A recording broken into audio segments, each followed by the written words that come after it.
Star Wars 7 by 7 episode 2193.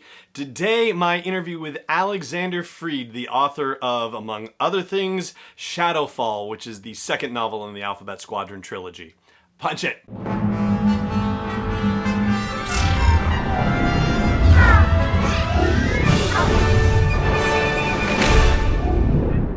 Hey Rebel Rouser, I'm Alan Voivod, and this is Star Wars 7 by 7, your daily dose of Star Wars joy, and thank you so much for joining me for it. Alexander Freed is the author of 4 Star Wars novels and other Star Wars content as well.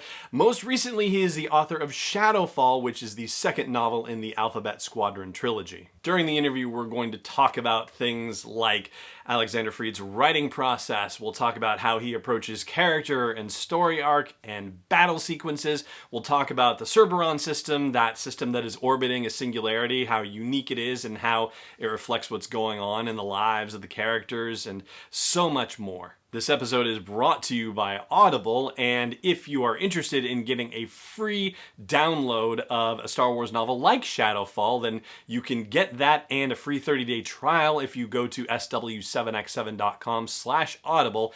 And if you haven't had a free trial from them before, it'll be a free 30-day trial and 1 free download, which could be Shadowfall or any of Alexander Freed's novels. And now, without further ado, or maybe with a little more ado, let me say thank you so much for joining us for this episode, and please keep wearing your masks, and may the Force be with you wherever in the world you may be. And now, here is my conversation with Alexander Freed, the author of Shadowfall.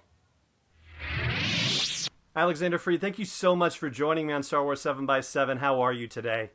I'm doing great. Thanks for having me here. Oh, absolutely. It's my pleasure. I am thrilled to be able to talk to you about Shadowfall, which is the second novel in your Alphabet Squadron trilogy, and I will try not to ask any questions about the third novel because I am that charged up about it. I'm very excited to see how things turn out.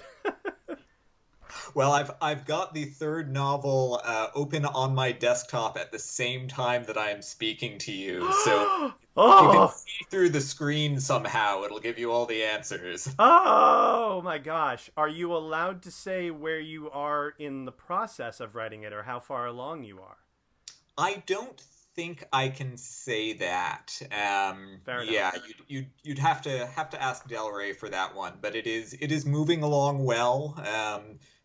So long as I am not struck down by the plague or other forces, it will be done. Oh man, and this is quite the year to be saying as long as I'm not struck down by a plague. No, I'm not tempting fate at all there. Yeah. Oh goodness. Well, and thank you. I don't want to pressure you into saying anything you don't want to say, but I understand that you had the entire trilogy worked out, or at least that you had outlined the entire trilogy prior to writing the first novel, which was Alphabet Squadron. But that being said, when you actually wrote Shadowfall based on, what you had, were there any surprises about the direction that the story took you or the direction that any of the character arcs took? Yeah, so as you suggest, I'm a fairly meticulous outliner. I like to have a plan going in, and on the sort of the very, very top level, Shadowfall pretty well fit what was in my original sort of couple pages of this is the story of the trilogy. These are the arcs that the characters are going to go through.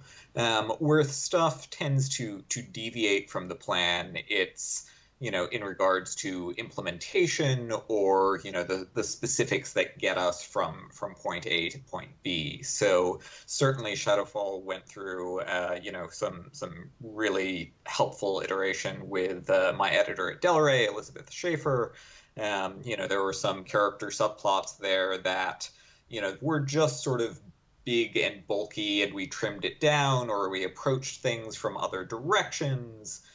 Still sort of the same journey that the characters were going on from a spiritual point of view, but the particulars change up. And certainly, when I put together a top level outline in before starting the trilogy, I didn't know all sorts of particulars about what was going on. I didn't know about the star system they were going to be in. I didn't know that Nath and Will were going to team up and have their own little weird ragtag squadron. I didn't know, the relationship that was going to develop between Soren Kais and Governor Yediz. Mm. So there was lots of sort of discovery in the particulars as I went along. And you just mentioned something that I thought was really interesting. Well, all of it is, but in talking about the spiritual journey of the characters, like that's the particular word choice. And I had wanted to ask you about the character arcs because the when you read reviews about Alphabet Squadron or about Shadowfall, there's always some reference to the characters as being damaged or dealing with PTSD or otherwise suffering from psychological effects of the war. And I wanted to ask if that's the lens through which you are approaching the characters as you write about them. But in talking about the spiritual aspect of the character's development, that seems like that opens the door to thinking in a much different, a much larger way, if you will. Would you mind speaking to that a bit? Sure. So, I mean, I absolutely think in broad terms in sort of the psychological effects of war and so forth on these characters. I try not to get too clinical about it, simply because I don't have the expertise. There is reading and research that I have done, but it is not something where I don't want to put together a diagnosis for these characters that then falls apart when looked at with a more experienced eye. So, I'm trying to sort of work through all of that by feel. And yeah, I mean, I did use the word spiritual there, and I do think a lot about Star Wars as a spiritual setting. Mm-hmm. This is a universe in which a lot of aspects of characters and, religion and belief and philosophy are embodied in an actual external force, right? The Force is a thing in this universe, and it clearly symbolizes a lot of stuff, but it's also right there. You can shoot lightning bolts with this thing. It is not something you can ignore. Right. So yeah, sort of the mix of the psychological and spiritual implications and impacts on these characters is sort of how I approach them and try to work through them. Excellent. Thank you. And you mentioned the setting as well, and not necessarily knowing, from the outline until you actually wrote the novel, where it was going to go. But I thought the Cerberon system was just such a unique location, and it seems to have an effect on the spiritual experience, for lack of a better way of putting it, but maybe that is the right way to put it. It seems to have a strong effect on the characters as they go through the novel. So can you tell the listeners where the idea for it came from and how you see it affecting the major characters in the book? Sure. So, book one was very sort of galaxy hopping. We ended up in a lot of different places, seeing a lot of different sorts of post-Endor locales. And I knew for book two, I wanted to do something smaller scale, a little more intimate, right? Something that really let us spend some time with these characters in a comparatively confined space, right? Like it's still Star Wars, so a confined space in this context is multiple planets within one system. Right. But knowing that, all right, if we're going to spend most or all of a book in one system, like that system, one, it better be interesting, right? Like just on a pure entertainment level, this place needs to have enough going on with it. It needs to be something that feels Star Warsy, but also isn't, hey, it's like Hoth, only it's named slightly differently, right? Like you want something that feels big and momentous and has lots of cool visuals to it, but isn't exactly the same as everything we've seen before. And then, of course, on a more sort of narrative thematic level, you want something that is going to play well and resonate with the journeys that these characters are taking. And, a lot of these characters are going to sort of a more difficult part. Quell in particular, she has this inescapable gravity of her own past and her own choices and actions, and having this system with a black hole at its heart makes a nice sort of metaphor for a lot of what some of these characters are going through. Yeah, and the whole novel's structure, and it also reminds me a bit of the comparison between Star Wars and The Empire Strikes Back, which I'll tie it in a second. But the singularity and about just the inexorable destruction of the system that is just slowly heading in that direction felt very similar to how the characters are experiencing, particularly Alphabet Squadron, and how they are split up and how the squadron is affected. And I'm trying to talk around this in a way without giving away too many details for anybody listening who hasn't heard the novel, but just that sort of inexorable breaking up and destruction that's happening seems to be mirrored in what happens with Alphabet Squadron. And I'll let you speak to that if that sounds like it's on the mark or not, and then I'll come back to Empire in a moment. No, I think that's absolutely fair. And the one of the tricks when writing this sort of thing is you don't want to be too ridiculously overt and heavy-handed about it, right? Like, yep. Hopefully, if someone wants to come in and write another story in the Cerberon system that is light and happy and a Han Solo-esque tale of gambling gone wrong and wacky hijinks. Like, hopefully the setting is not so fixed on this one metaphor that is not a possibility. You want this world to feel alive outside the characters. But yes, I think you're totally on the money in terms of what the intent for this book was. And with the idea of Star Wars versus Empire, Star Wars definitely gets around from a location perspective, and Empire kind of does too, but it really felt like you got the broader picture of the galaxy from Star Wars, aka A New Hope, whereas Empire Strikes Back definitely focuses more narrowly on the characters and really sort of gets intimate with them and their experiences, and is also spiritual in its way as well. And I thought that it seemed rather similar with Alphabet Squadron and Shadowfall, and I wondered if that was something, anywhere in the back of your head potentially that you had, been thinking about the nature of a trilogy and how it's structured and how it goes from the broader to the more intimate, and if that's part of what happened in the development of Shadowfall for you as well.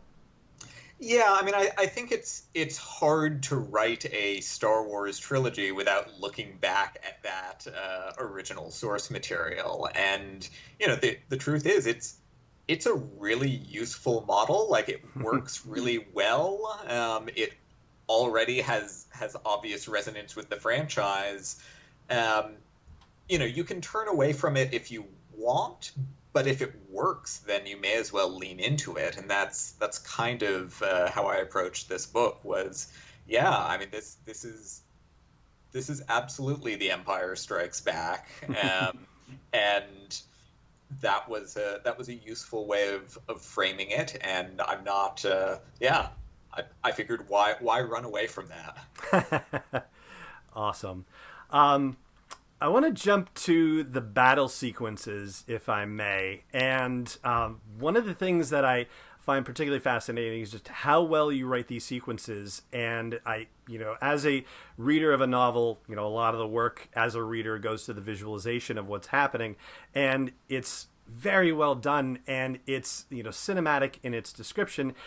But you have a particular skill set that I think not every novelist has, and that's the fact that you write in so many different formats. You've written not only short stories, but you've also written for video games, and you've also written for comics, and those latter two obviously are very visual mediums. And so I wanted to know whether you felt like those particular mediums and your experiences in them help you in constructing and writing about battle sequences in a form that doesn't necessarily have the visual component to be able to help it along.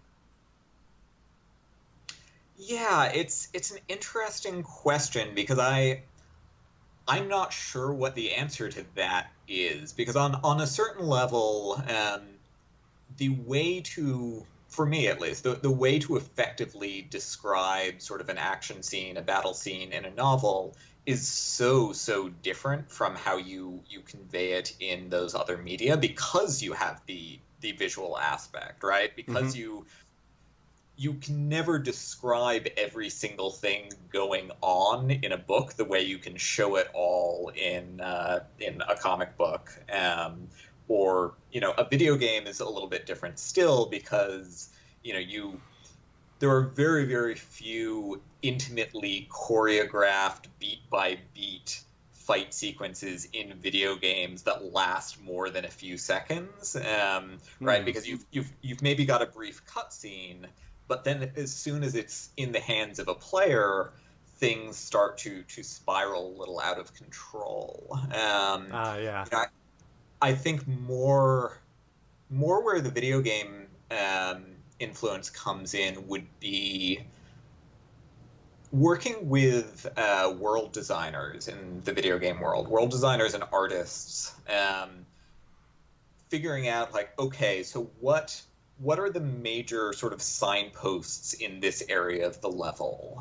Having like, oh, the player's always going to be able to orient themselves because they can always see the tower out in that direction. And out in that direction is always going to be the wall of fire. And so long as the player, knows where those things are, they're going to be able to work their way through the space. Hmm. And I think that probably gave me an appreciation for having a couple of clear pillars to sort of call out and say, all right, just orient yourself around this, reader.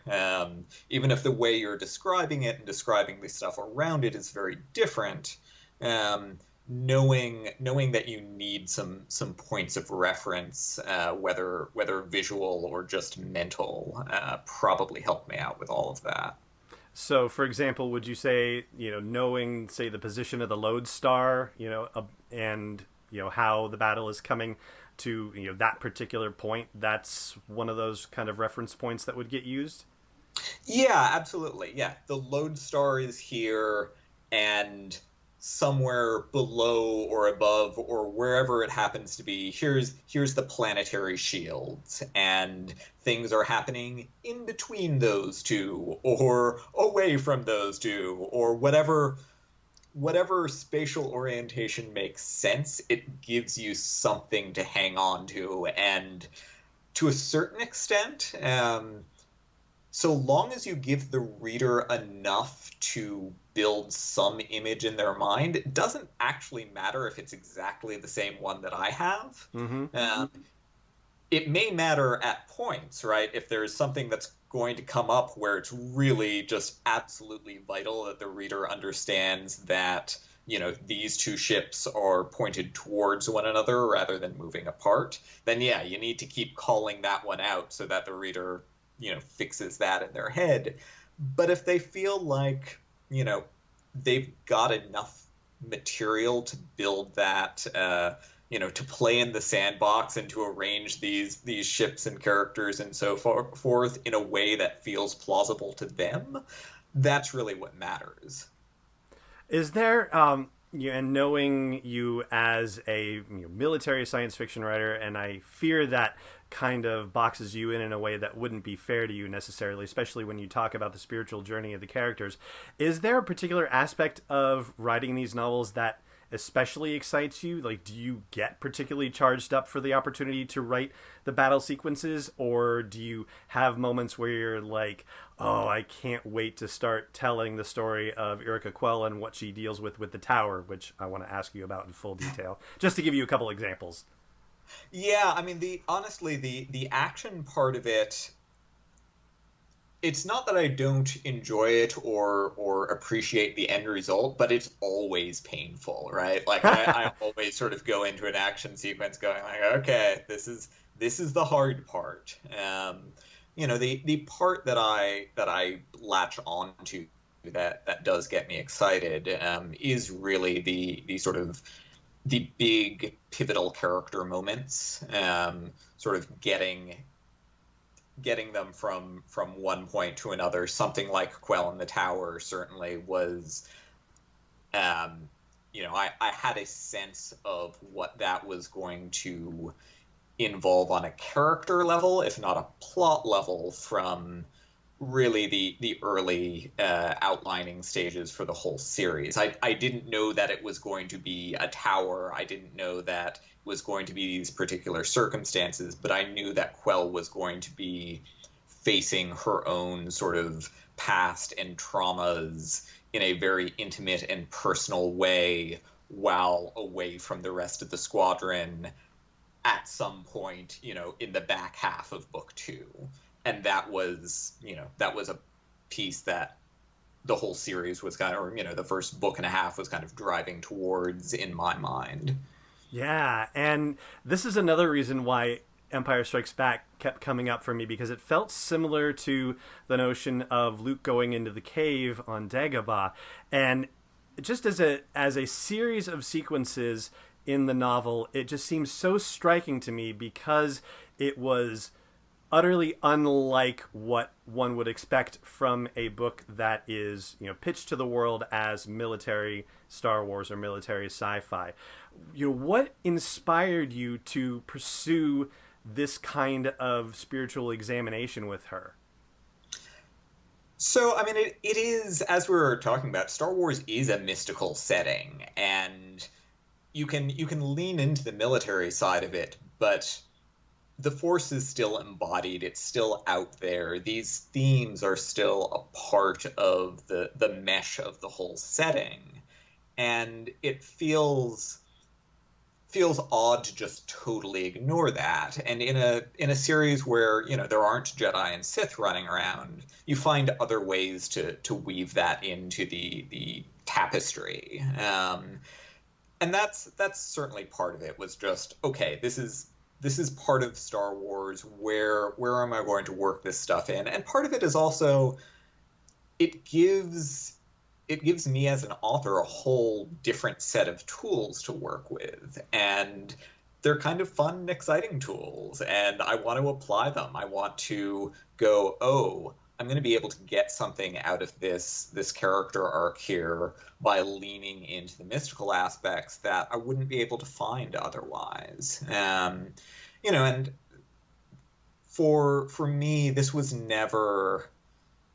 is a Star Wars trilogy that emphasizes the sort of starfighter space combat aspect, but it is not military sci-fi first and foremost. And if people want to apply that term, I'm fine with it. I'm not opposed to that term, but it's still Star Wars, not military science fiction with Star Wars inserted in it, or at least that's the way I tried to approach it.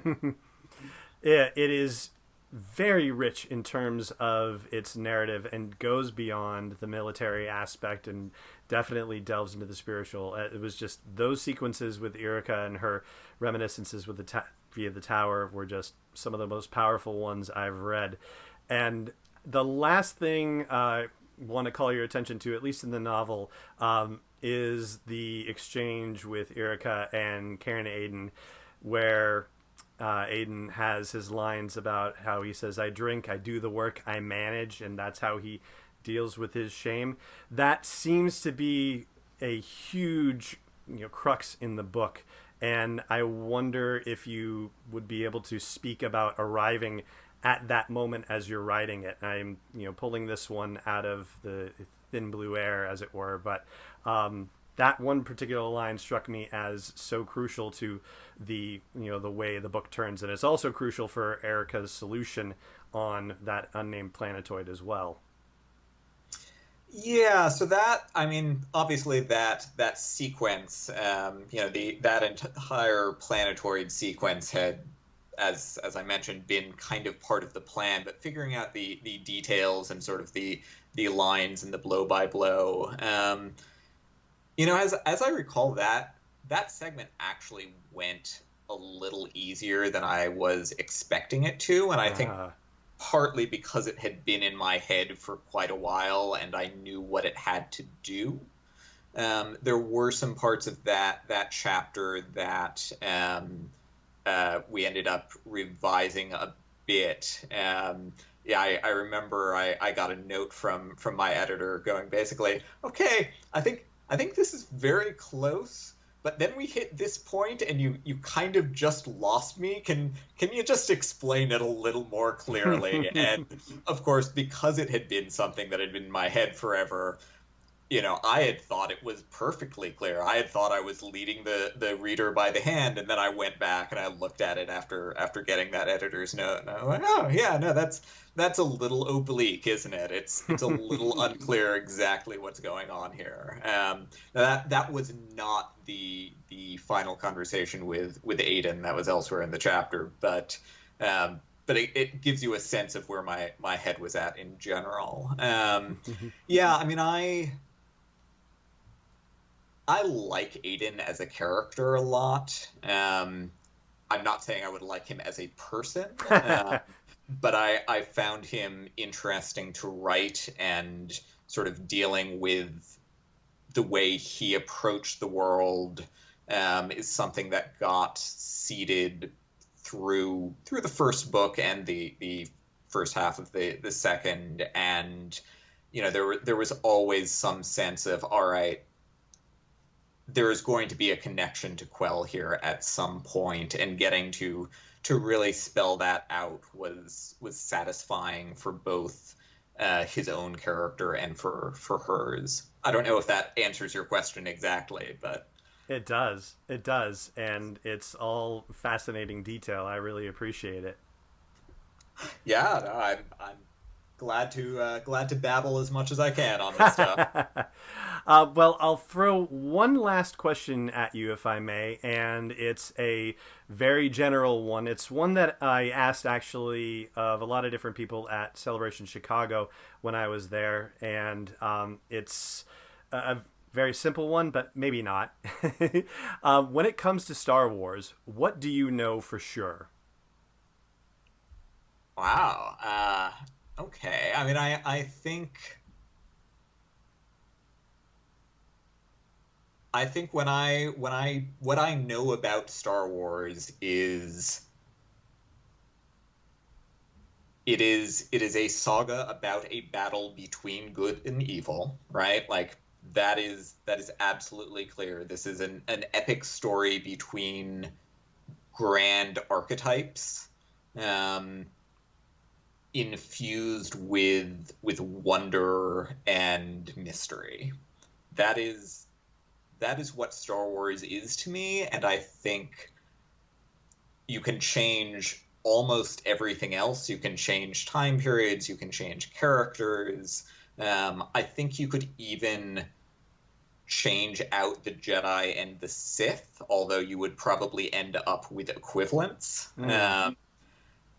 But it's that thematic core that I feel is the certainty within Star Wars to my mind. I love that answer. That's fantastic. Thank you very much. Did I pass? Did I? Yes, you absolutely did. And I put people on the spot for that question dozens of times. So believe me, you did just fine. Very well. I'm glad. I'm glad I will still be allowed to work in this setting. Oh yeah, because this is the arbiter of that for sure. That's my assumption. Yes. So, for anybody who wants to keep up with what you have going on, what other projects you may have coming out, Star Wars or not Star Wars related, where should they be checking you out online? Sure. I've got an occasionally updated website at alexanderfreed.com. That rarely has the absolute latest and greatest, but it always gets updated sooner or later, and it has a lot about my past work. It has a lot of essays on the writing process and thoughts about video game writing in particular. For more sort of up-to-date material, anyone can find me on Twitter at Alexander M. Freed. and I sort of pop in and out whenever I've got some announcement about a forthcoming product, be it a video game or novel or comic book or whatever else they've let me get my hands in someday. Are you able to talk about what might be coming down the pipeline for you next? There's not much that I can say that's been announced. Obviously, the third Alphabet Squadron book is in the pipe. It will be happening again, barring tremendous disaster. Knock on wood. I've got video game work and a number of other projects in the mix, but nothing I can actually reveal yet. Well, then we are just going to have to keep an eye on your Twitter handle with bated breath. Well, I do appreciate that. Alexander Freed, thank you so much for taking the time to share all your wonderful insights into Shadowfall and about the Star Wars galaxy in general. Thank you so much. Yeah, thank you again for having me, and it's been great talking. Is not endorsed or sponsored yet by Lucasfilm Limited, Disney, or 20th Century Fox, and is intended for entertainment and information purposes only. Star Wars, the Star Wars logo, all names and pictures of Star Wars characters, vehicles, and any other Star Wars-related items are registered trademarks and/or copyrights of Lucasfilm Limited or their respective trademark and copyright holders. May the force be with them. All original content is copyright 2020 by Star Wars 7x7. We hope you love it.